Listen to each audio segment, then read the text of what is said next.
Hello students, let's continue with the Fern gametophyte. So this gametophyte, how this gametophyte is formed? Let's recall the last class. This is the sporangia, from which the spore mother cells on meiosis produces spores, and these spores in suitable conditions they produce or they develop into a gametophyte. So this gametophyte is invisible, that means it is a tiny structure and short-lived, invisible and inconspicuous.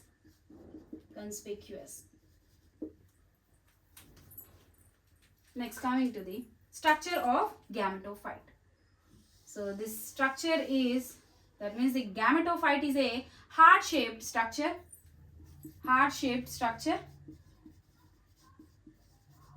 Okay, so it has a apical notch. This is the ventral side of the gametophyte. It has rhizoids on its lower side. These are rhizoids, and these rhizoids helps in the attachment to the substratum for the nourishment of gametophyte. So here on the lower side you can see the antherozoids are present. On the upper side these are archegonia. On the upper side archegonia are present. On the lower side antheridia are present. And this gametophyte is green in color for performing photosynthesis. Okay, so this is assimilatory in condition. Let's see antheridia and archegonia in detail. Antheridia and archegonia. So antheridia is made up of four cells. One is the basal cell. It is made up of four cells. One is the basal cell and two ring cells and one lid cell. And inside of the antheridia there are androcyte mother cells or antheridial mother cells which develop or which produce antherozoids. These antherozoids are multiflagellated.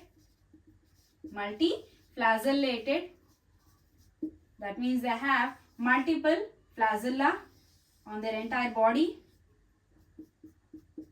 With the help of these multiple flagella, they swim up to the female gamete for the fusion or fertilization. They swim to the egg for the fertilization, and they take the help of water. That means they depend on water for their reproduction.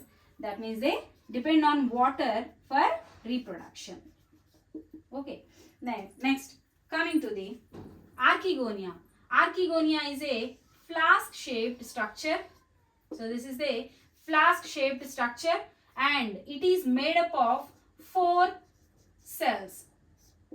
4 neck cells and 4 canal cells. Okay, so these are the 4 rows of neck cells and 4 canal cells with top 2 lid cells.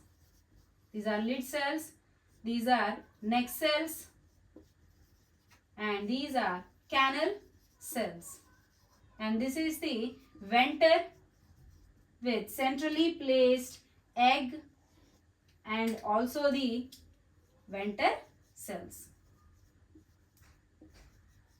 Okay, so this is the egg, which is a female gamete.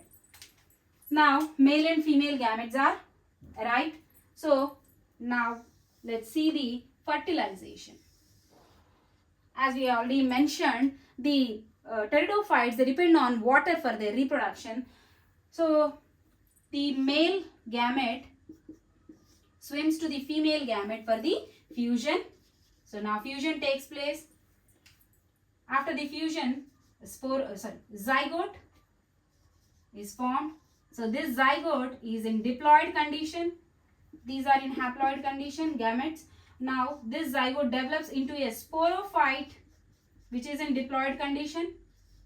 Okay. So this sporophyte has sporophylls. These sporophylls, which consist of sori on their ventral side. Okay. These sori has sporangia, and these sporangia produce spores from spore mother cells on meiotic divisions or meiosis.